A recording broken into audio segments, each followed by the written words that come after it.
नमस्कार, मैं अंजना और आप देख रहे हैं कड़वा घूट न्यूज। आइए एक नजर डालते हैं आज की बड़ी खबर पर। कांग्रेस की प्रेस कॉन्फ्रेंस। कांग्रेस प्रभारी महामंत्री मलकीत सिंह गेंदू ले रहे प्रेस कॉन्फ्रेंस। 25 मई 2013 में हुए झीरम घाटी घटना को लेकर ले रहे प्रेस कॉन्फ्रेंस। जेपी नड्डा ने जो बयान दिया उससे झीरम के शहीदों का अपमान हुआ। जब हम झीरम जा रहे थे उसी वक्त हमें सुरक्षा की कमी महसूस हुई। जिस प्रकार से झीरम की घटना घटी, हम लोग परिवर्तन यात्रा में जा रहे थे। जिस प्रकार नक्सलियों ने घटना को अंजाम दिया, हमें सुरक्षा नहीं दिया गया। हमें सभी नेताओं को चुन चुन कर मारा गया। झीरम की घटना एक सुपारी किलिंग है। नक्सली 10-10 दिन पहले एब्यूज लगाकर बैठे थे। सरकार की सुरक्षा एजेंसी को कैसे पता नहीं चला। जब हमारी सरकार आई तब हमने एसआईटी गठन किया, लेकिन बीजेपी जांच नहीं होने देना चाहते हैं। तत्कालीन मुख्यमंत्री रमन सिंह थे और नार्को टेस्ट होना चाहिए, जिससे सच्चाई सामने आना चाहिए। जेपी नड्डा ने जो शर्मनाक बयान दिया है उनके लिए उनको माफी मांगनी चाहिए। उपस्थित हमारे जितने भी पत्रकार साथी हैं उनका मैं धन्यवाद देता हूं कि आपने अपना कीमती समय निकालकर अपना समय दिया, क्योंकि मुद्दा ही एक ऐसा है जो जेपी नड्डा जी ने कल पूरे प्रदेश से ही पूरे देश को जो है जिस प्रकार के शर्मनाक तरीके से जो है उन्होंने बयानबाजी की है और जितने भी झीरम के शहीदों का जो है अपमान उन्होंने किया है, उस विषय में आज हम लोगों ने प्रेस वार्ता के लिए हम लोगों ने आप लोगों को निमंत्रण दिया। इस प्रकार से आपको मालूम है कि झीरम की घटना जब से हुई है 2013 से, तब से जो है कांग्रेस इस मुद्दे को उठाते आ रही है। और चूंकि हम खुद भी जो है इसमें घायल थे और चश्मदीद हैं और हमको झीरम की एक घटना के बारे में हमको विस्तृत बताऊंगा तो लंबा समय हो जाएगा।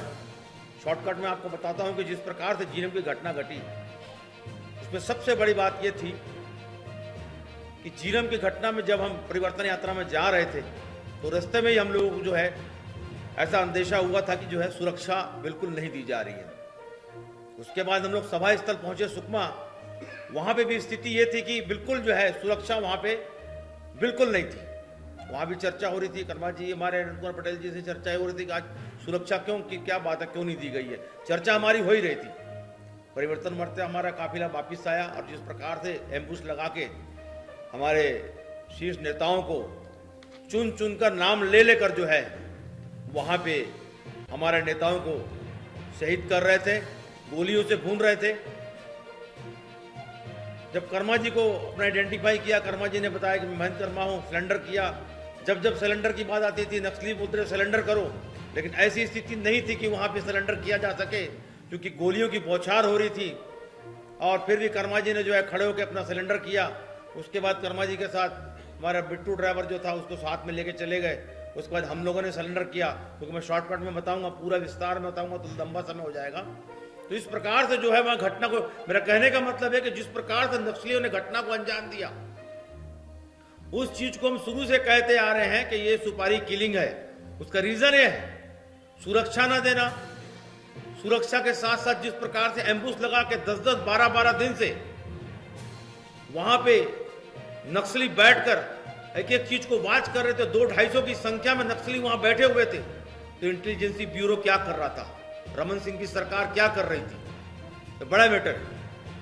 जिस प्रकार से एलेक्सपाल मेमन का अपहरण हुआ था, सुकमा के जो कलेक्टर थे, उनको छुड़वाने के लिए, आपको भी मालूम है, मुझे कहने में कोई शर्म नहीं है कि कितनी बड़ी डील जो है कल रमन सिंह ने जो उनको छुड़वा के लेके आया था।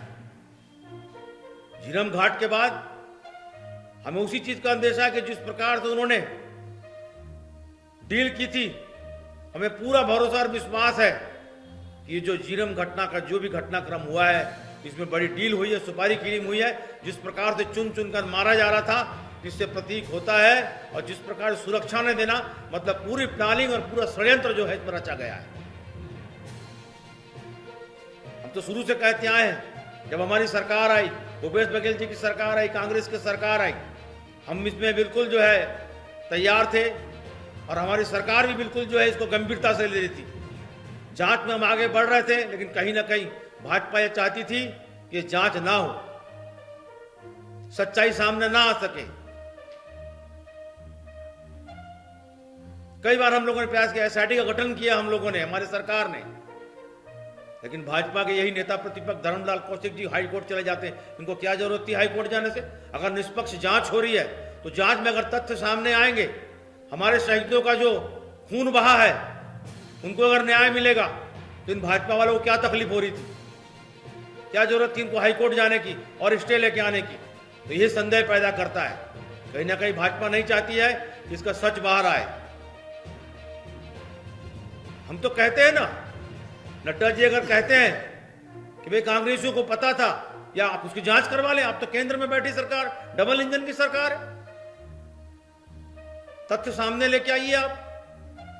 अगर हमारे कांग्रेसी भी हैं, लाइए ना सामने आप। हम देखना चाहते हैं, हम न्याय चाहते हैं, हम चाहते हैं कि सच्चाई बाहर आए। एनआईए की रिपोर्ट उजागर नहीं होती है, उसको ऐसे ही बंद कर दिया जाता है, तो न्याय मिलेगा कैसे? आगे बढ़ेंगे कैसे?